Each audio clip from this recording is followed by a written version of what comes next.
Good evening and Jai Hind all the students of class 11th. Now I have to make one plea to you people. Where you take the advantage of this video and it looks to you that the video is profitable to you, maybe profitable to your friends, then share the video with your friends and at least you should like the video and subscribe the video so that if a new video is prepared, you can directly see it.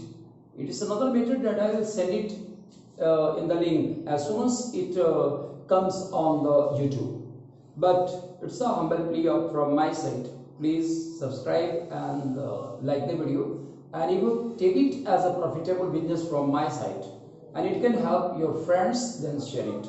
Okay, now today we will open a new chapter, that is thermodynamics. So thermodynamics is a compound word that you better know. So what kind of word it is? It is a compound word. ये एक compound word है. और किस तरह का compound word है? तो इसमें दो शब्द लगे हुए हैं. दो शब्द क्या है? एक तो आपका थर्मिक है, थर्मिक एक वर्ड ये है, और सेकंड वर्ड है आपको डायनेमिक्स. डायनेमिक्स थर्मिक का मतलब क्या होता है? थर्मिक का बहुत सीधा अर्थ अगर लगाया जाए तो थर्मिक का सीधा साधा मतलब होता है हीट, और डायनेमिक्स का अगर बहुत सीधा अर्थ हम लोग लगाते हैं, बहुत फिजिक्स के दायरे में जाके इसका अर्थ नहीं लगाते कि वो कॉन्सेप्ट जिसमें मास को जोड़ के नहीं पढ़ाया जाता वो डायनेमिक्स होता है. इतना आप जानते ही हो, जिस कॉन्सेप्ट को हम मास से जोड़ के नहीं पढ़ते वो डायनेमिक्स है, जिसको मास से जोड़ के पढ़ते हैं वो मैकेनिक्स है. तो डायनेमिक्स में एक्सेलरेशन है, वेलोसिटी है, कुछ छोटे छोटे टर्म्स हैं जो आप जानते हो. लेकिन यहाँ हमारे विषय को समझने के लिए बस इतना जानना है कि हीट है और डायनेमिक्स क्या है. सिंपली ये मोशन है. तो हीट का मोशन क्या है, यही इस चैप्टर में हम लोग पढ़ेंगे. और हीट जब मोशन में जाती है तो उसका प्रभाव क्या पड़ता है, इस चीज को हम लोग पढ़ेंगे और समझने की कोशिश करेंगे. यही थर्मोडायनेमिक्स की कंटेंट है जिसको हमें पढ़ना है.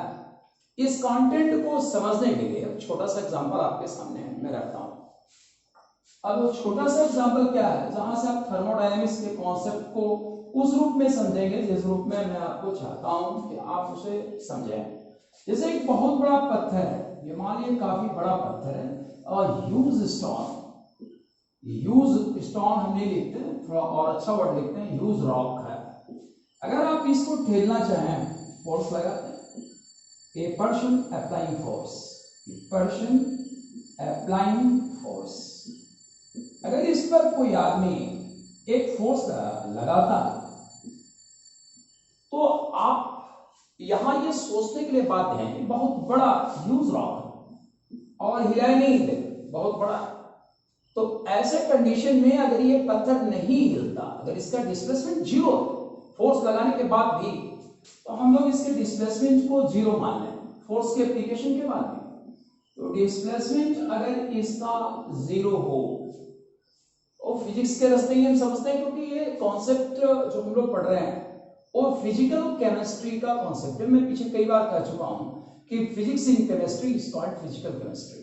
आप थर्मोडायनेमिक्स को फिजिक्स में भी पढ़ते हो, हमारे यहाँ केमिस्ट्री में भी पढ़ते हो. तो यहाँ जो डिस्प्लेसमेंट अगर जीरो है तो एक सवाल ये बनता है कि क्या आदमी की एनर्जी पत्थर में जा रही है?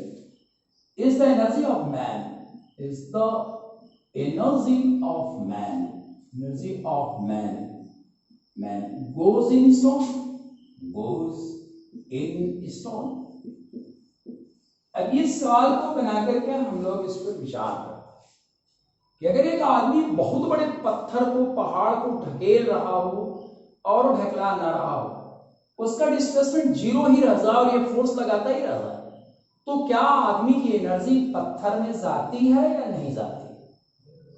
तो इस जगह पर आप सोचने के लिए फिजिक्स के फॉर्मूले का इस्तेमाल करेंगे. फिजिक्स का फॉर्मूला क्या है? तो W के बारे में आप जानते हैं, वर्क डन. ये वर्क और एनर्जी मिला जुला के एक ही कॉन्सेप्ट है इसमें. इसको आप जानते भी हो कि वर्क को मेजर करने के लिए जूल चाहिए, एनर्जी को मेजर करने के लिए जूल चाहिए.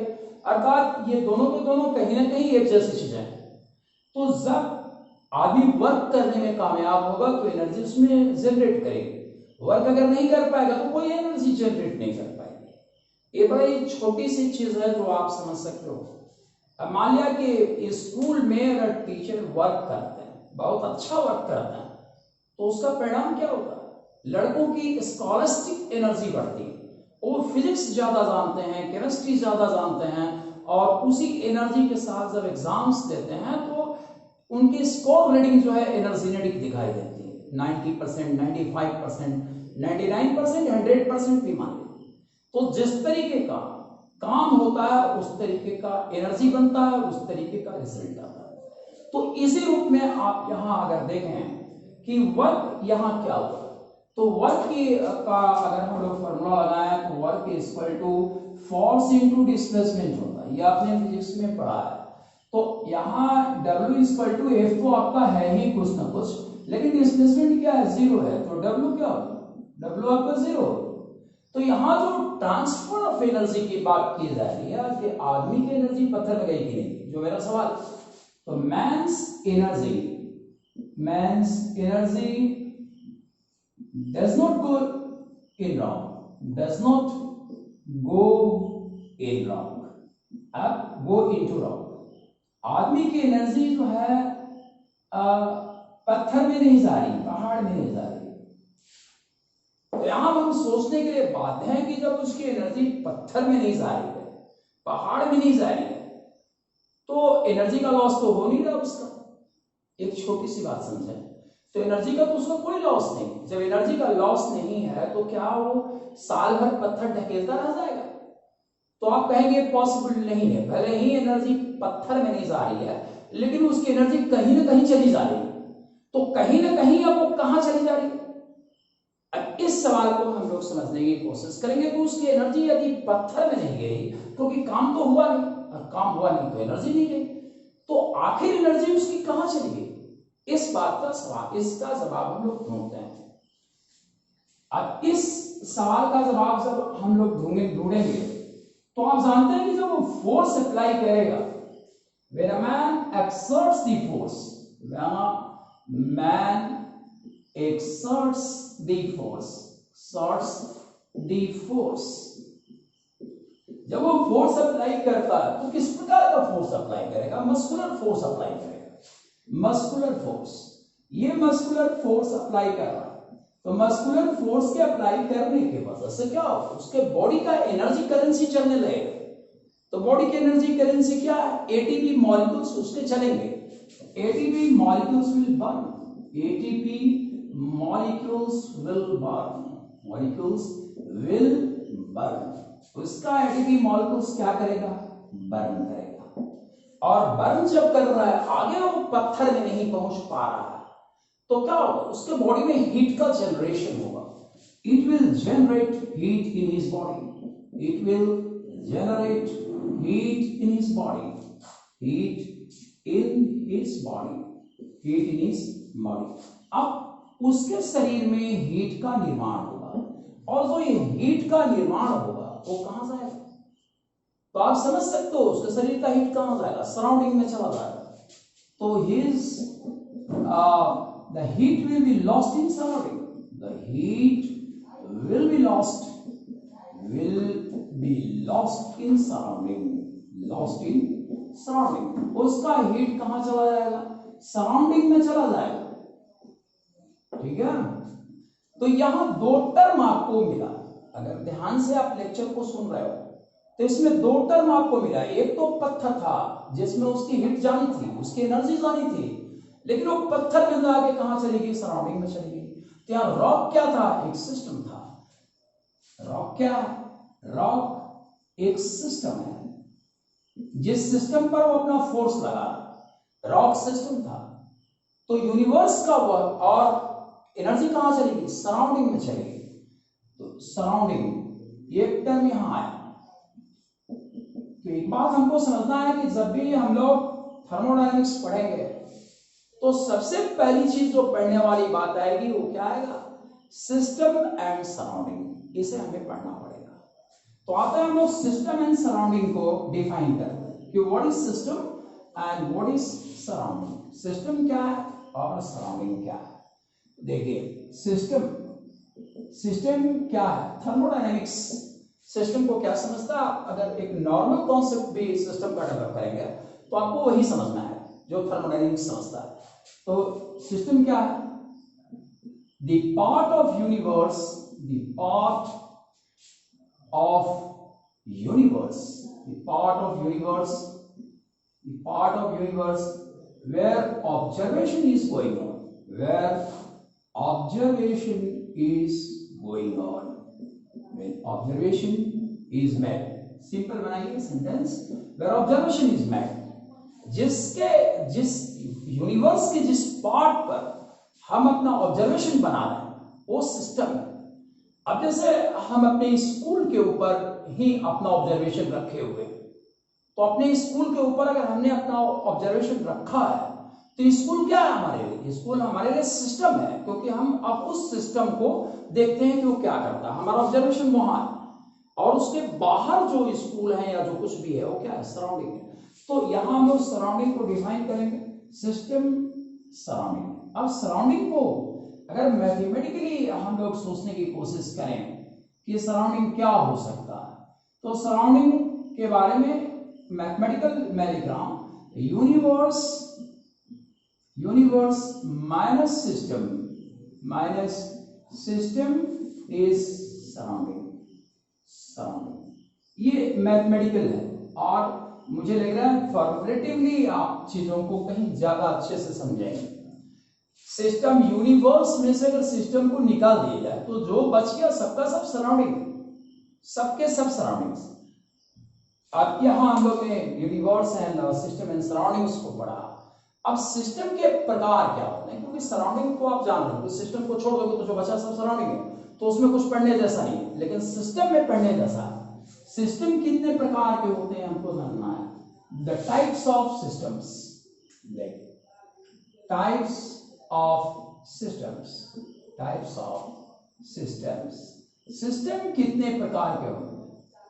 तो सिस्टम के प्रकार को हम देखते हैं। पहला प्रकार सिस्टम का आता है ओपन सिस्टम। फर्स्ट सिस्टम है आपका ओपन सिस्टम। ये ओपन सिस्टम है। तो ओपन सिस्टम कैसा सिस्टम है, इस सिस्टम को हम लोग समझने के लिए एक एग्जांपल लेते हैं। जैसे ये फर्स्ट कीजिए कि ये हमारा कप है और इस कप में हमने क्या किया है कि कॉफी डाल दिया, हॉट कॉफी। ये हॉट कॉफी डाली, हॉट कॉफी, ठीक है। तो ये हॉट कॉफी जो है याद रखो, ये किस तरह का सिस्टम है, ये ओपन सिस्टम है। ओपन सिस्टम क्यों है, क्योंकि आप इसमें एनर्जी दे भी सकते हैं, इसकी एनर्जी जा भी सकती है, इसमें कंटेंट आप डाल भी सकते हैं, इसका कंटेंट निकाल भी सकते हैं। तो ओपन सिस्टम को हम कैसे समझेंगे, जिसमें एनर्जी दी जा सकती है, जिससे एनर्जी निकल रही हो, जिसमें कंटेंट डाला जा सकता है, जिससे कंटेंट निकाला जा सकता है, वह कैसा सिस्टम होता है, ओपन सिस्टम होता है। ओपन सिस्टम का एग्जांपल क्या है, hot coffee, a cup of hot coffee, a cup of hot coffee, ये ओपन सिस्टम। ओपन सिस्टम क्या है, इसमें आप चाय डाल भी सकते हो, जो चाय है उसको गर्म भी कर सकते हो, और उसके भीतर की हीट बाहर भी जा सकती है, चाय इसमें डाला भी जा सकता है। तो इस प्रकार ओपन सिस्टम क्या है, the system which exchanges heat and content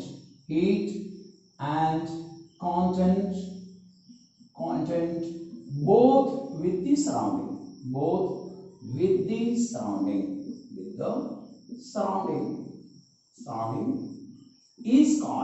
surrounding is called open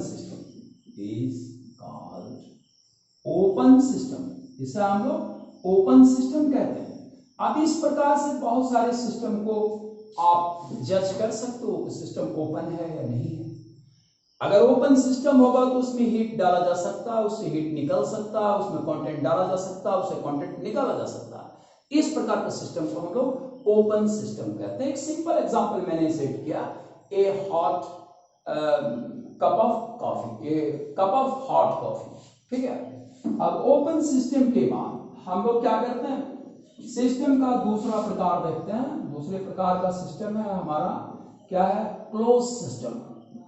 close system, अब क्लोज सिस्टम को हम लोग समझने की कोशिश करते हैं एग्जांपल के माध्यम से कि क्लोज सिस्टम क्या हो सकता है।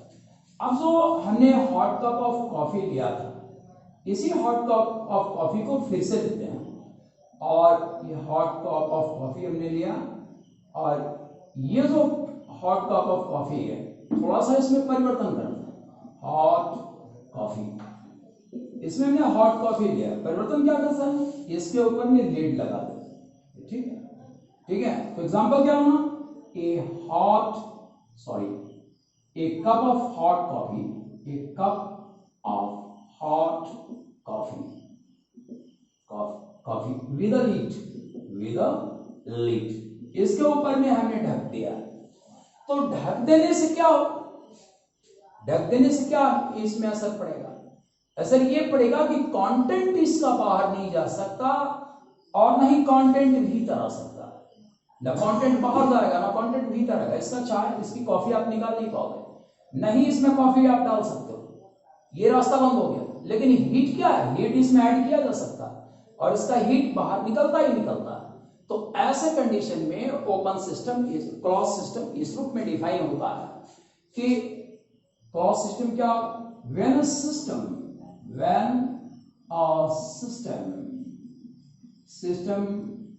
can exchange heat with the surrounding,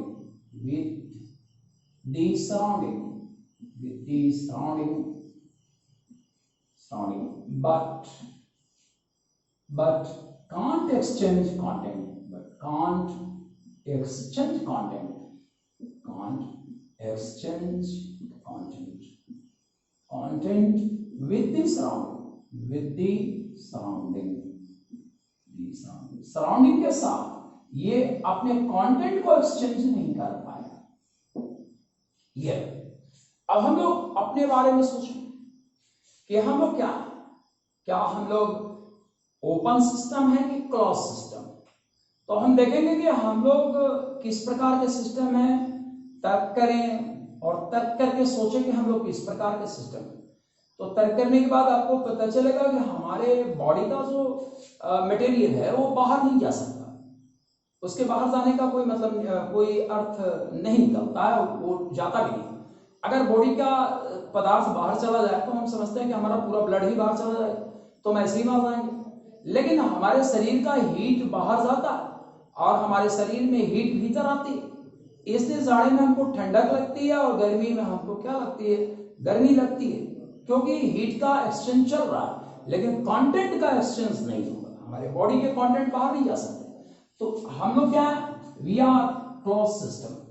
ये सवाल कई बार बन जाता है कि ह्यूमन बीइंग्स क्या है, तो आपको आंसर लिखना होगा वी आर क्लोज सिस्टम। और इस तरह के क्वेश्चन बन सकते हैं। इस तरह के क्वेश्चन का आंसर देने के लिए आपको थोड़ा सा तर्क करना होगा और तर्क करने के बाद आप जान जाओगे कि सिस्टम कौन क्या है, कैसा। अब तीसरा सिस्टम हम लोग को पढ़ना है, थर्ड सिस्टम जो हम लोग को आज पढ़ना है, जो हमारा आखिरी सिस्टम है। और थर्ड सिस्टम जो आज का लास्ट टॉपिक है वो है आइसोलेटेड सिस्टम। आइसोलेटेड सिस्टम, तो आइसोलेटेड सिस्टम क्या है। अब इसके एग्जांपल में हम लोग थर्मोस्टेट लेते हैं, एक कैप्ड थर्मोस्टेट, एक कैप्ड थर्मोस्टेट। तो आप जानते हो ये जो थर्मोस्टेट होता है उसके भीतर हम जिस टेम्परेचर पर किसी पदार्थ को रखते हैं उसी टेम्परेचर पर वो रह जाता है, उसका टेम्परेचर लॉस नहीं होता, उसका टेम्परेचर गेन नहीं होता, वो उसी पॉइंट पर आ जाता है। अर्थात सराउंडिंग के साथ ये हीट को एक्सचेंज नहीं करता। अब चूंकि कैप लगा हुआ है तो कैप लगने के कारण क्या होगा, इसका कंटेंट भी बाहर नहीं जाएगा, बाहर का कंटेंट भी भीतर नहीं आएगा, तो ये आइसोलेट हो चुका है पूरा का पूरा सराउंडिंग से, सराउंडिंग का कोई रोल इसके पास नहीं। तो अब हम लोग इसके डेफिनेशन लिखते हैं, the system which can, the system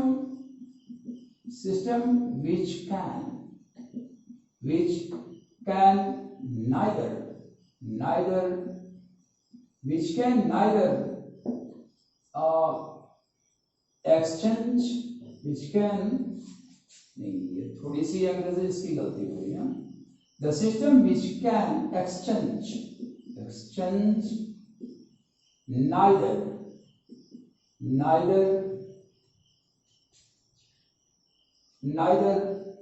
तो इस पर गलत है, देखिए, the system which can exchange neither heat nor content with the surrounding. The surrounding is called isolated system. It's called isolated system. ये आइसोलेटेड सिस्टम जो ना तो सराउंडिंग के साथ अपना हीट एक्सचेंज करता है, न सराउंडिंग के साथ अपना कंटेंट एक्सचेंज करता है, इस प्रकार के सिस्टम को हम लोग आइसोलेटेड सिस्टम कहते हैं। Tomorrow we will study more about more in thermodynamics, the next topics which are I think state function and state variable. Thank you guys for watching the video.